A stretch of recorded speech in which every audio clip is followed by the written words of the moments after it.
അപ്പസ്തോലന്മാരുടെ പ്രവർത്തനങ്ങൾ 1-ാം അധ്യായം. പരിശുദ്ധാത്മാവിൻ്റെ വാഗ്ദാനം. അല്ലയോ തെയോഫിലോസ്, യേശു താൻ തിരഞ്ഞെടുത്ത അപ്പസ്തോലന്മാർക്ക് പരിശുദ്ധാത്മാവ് വഴി കൽപ്പന നൽകിയതിനു ശേഷം സ്വർഗത്തിലേക്ക് സംവഹിക്കപ്പെട്ട ദിവസം വരെ പ്രവർത്തിക്കുകയും പഠിപ്പിക്കുകയും ചെയ്ത എല്ലാ കാര്യങ്ങളെയും കുറിച്ച് ആദ്യ ഗ്രന്ഥത്തിൽ ഞാൻ എഴുതിയിട്ടുണ്ടല്ലോ. പീഡാനുഭവത്തിനു ശേഷം 40 ദിവസത്തേക്ക് യേശു അവരുടെ ഇടയിൽ പ്രത്യക്ഷനായി ദൈവരാജ്യത്തെക്കുറിച്ച് പഠിപ്പിച്ചു. അങ്ങനെ അവൻ അവർക്ക് വേണ്ടത്ര തെളിവുകൾ നൽകിക്കൊണ്ട് ജീവിക്കുന്നവനായി പ്രത്യക്ഷപ്പെട്ടു.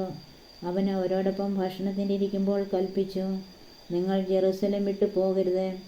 എന്നിൽ നിന്ന് നിങ്ങൾ കേട്ട പിതാവിൻ്റെ വാഗ്ദാനം കാത്തിരിക്കുവിൻ. എന്തെന്നാൽ യോഹന്നാൻ വെള്ളം കൊണ്ട് സ്നാനം നൽകി, നിങ്ങളാകട്ടെ ഏറെ താമസിയാതെ പരിശുദ്ധാത്മാവിനാൽ സ്നാനമേൽക്കും. യേശുവിൻ്റെ സ്വർഗാരോഹണം. ഒരുമിച്ച് കൂടിയിരിക്കുമ്പോൾ അവർ അവനോട് ചോദിച്ചു, കർത്താവേ, അവിടുന്ന് ഇസ്രായേലിന് രാജ്യം പുനഃസ്ഥാപിച്ചു നൽകുന്നത് ഇപ്പോഴാണോ?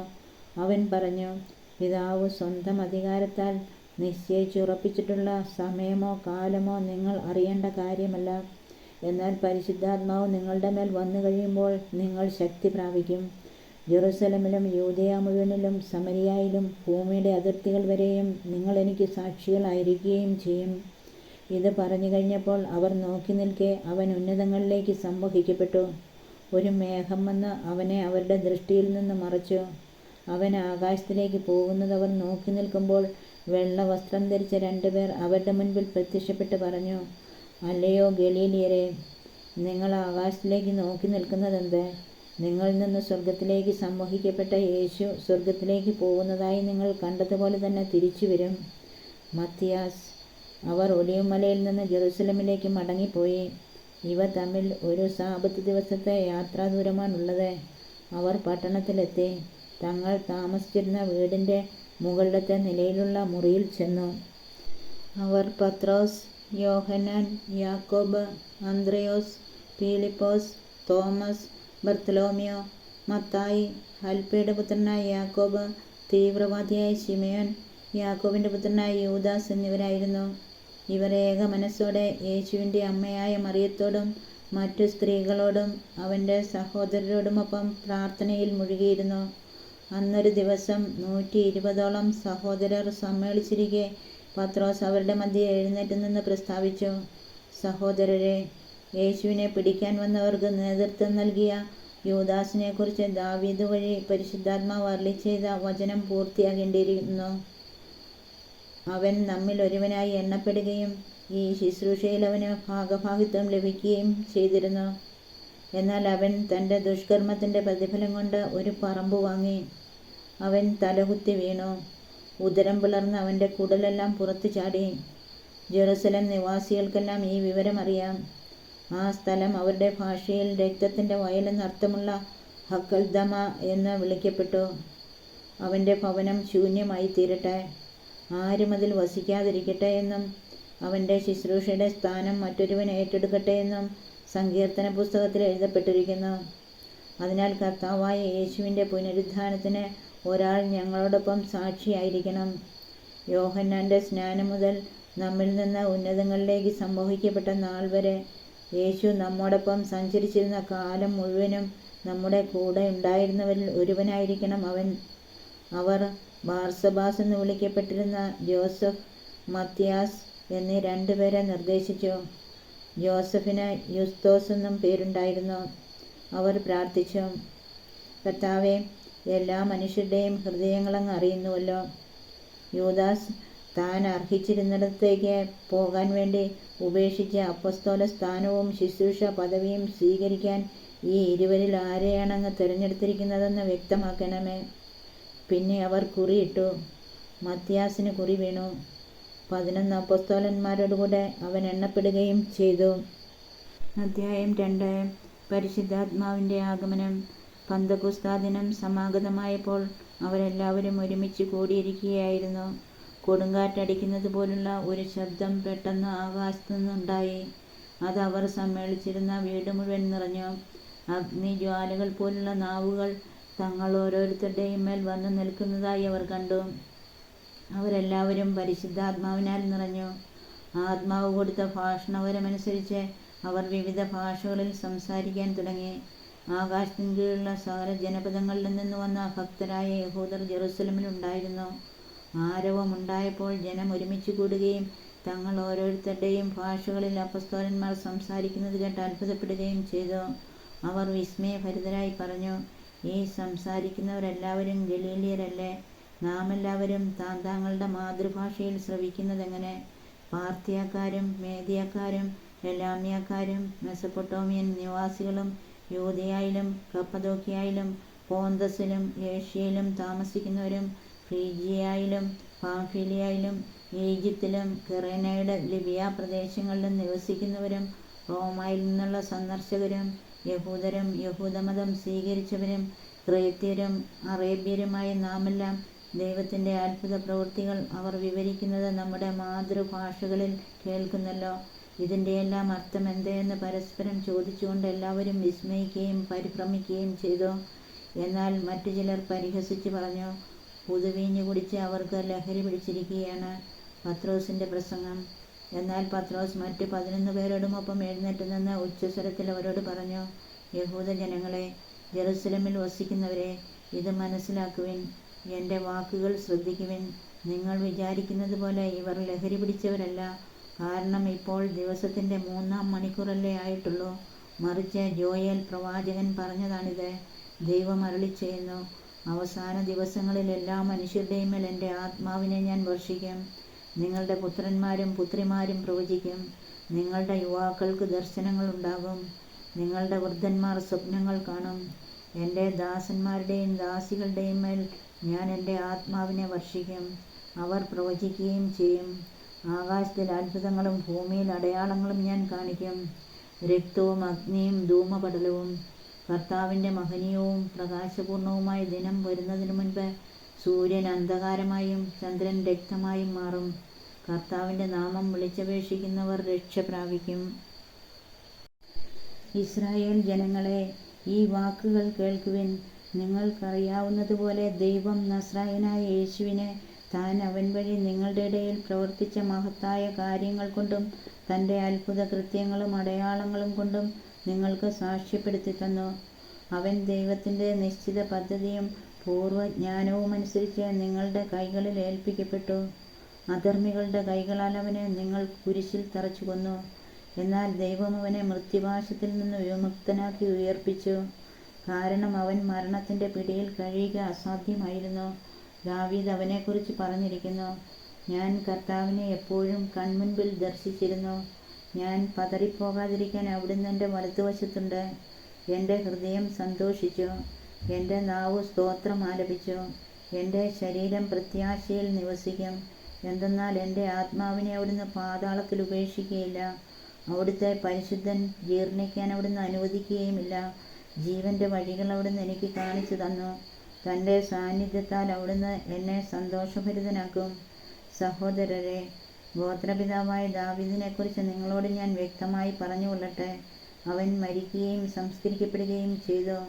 അവൻ്റെ ശവകുടീരം ഇന്നും നമ്മുടെ ഇടയിൽ ഉണ്ടല്ലോ. അവൻ പ്രവാചകനായിരുന്നു. തൻ്റെ അനന്തരഗാമികളിൽ ഒരാളെ തൻ്റെ സിംഹാസനത്തിൽ ഉപവിഷ്ടനാക്കുമെന്ന് ദൈവം അവനോട് ചെയ്ത ശപഥം അവൻ അറിയുകയും ചെയ്തിരുന്നു. അതുകൊണ്ടാണ് അവൻ പാതാളത്തിൽ ഉപേക്ഷിക്കപ്പെട്ടില്ല.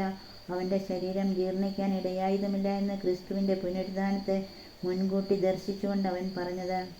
ആ യേശുവിനെ ദൈവം ഉയർപ്പിച്ചു. ഞങ്ങളെല്ലാവരും അതിന് സാക്ഷികളാണ്. ദൈവത്തിൻ്റെ വലതുഭാഗത്തേക്ക് ഉയർത്തപ്പെടുകയും പിതാവിൽ നിന്ന് പരിശുദ്ധാത്മാവിൻ്റെ വാഗ്ദാനം സ്വീകരിക്കുകയും ചെയ്ത അവൻ ഈ ആത്മാവിനെ വർഷിച്ചിരിക്കുന്നു. അതാണ് നിങ്ങളിപ്പോൾ കാണുകയും കേൾക്കുകയും ചെയ്യുന്നത്.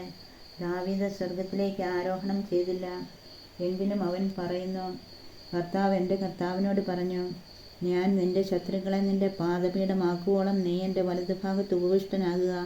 അതിനാൽ നിങ്ങൾ കുരിശിൽ തറച്ച യേശുവിനെ ദൈവം കർത്താവും ക്രിസ്തുവുമാക്കി ഉയർത്തിയെന്ന് ഇസ്രായേൽ ജനം മുഴുവനും വ്യക്തമായി അറിയട്ടെ.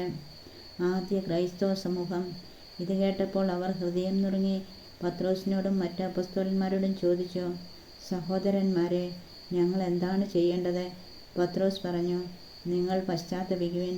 പാപമോചനത്തിനായി എല്ലാവരും യേശുക്രിസ്തുവിൻ്റെ നാമത്തിൽ സ്നാനം സ്വീകരിക്കുവിൻ. പരിശുദ്ധാത്മാവിൻ്റെ ദാനം നിങ്ങൾക്ക് ലഭിക്കും. ഈ വാഗ്ദാനം നിങ്ങൾക്കും നിങ്ങളുടെ സന്താനങ്ങൾക്കും വിദൂരസ്ഥർക്കും നമ്മുടെ ദൈവമായ കർത്താവ് തൻ്റെ അടുക്കലേക്ക് വിളിക്കുന്ന എല്ലാവർക്കും ഉള്ളതാണ്.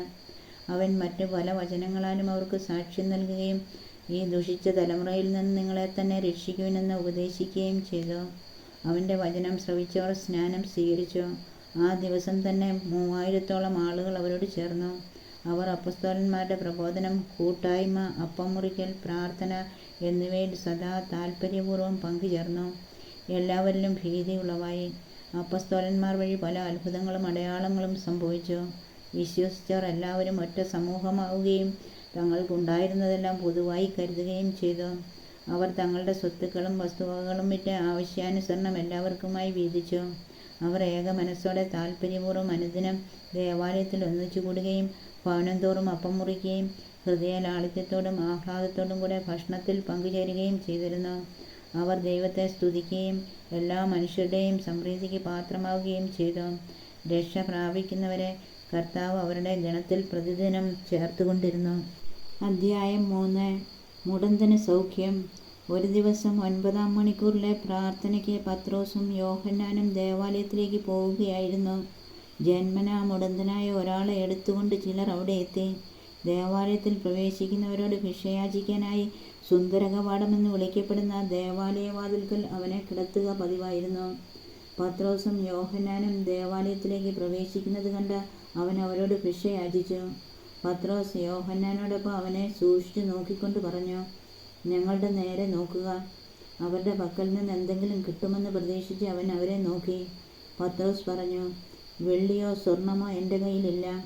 എനിക്കുള്ളത് ഞാൻ നിനക്ക് തരുന്നു.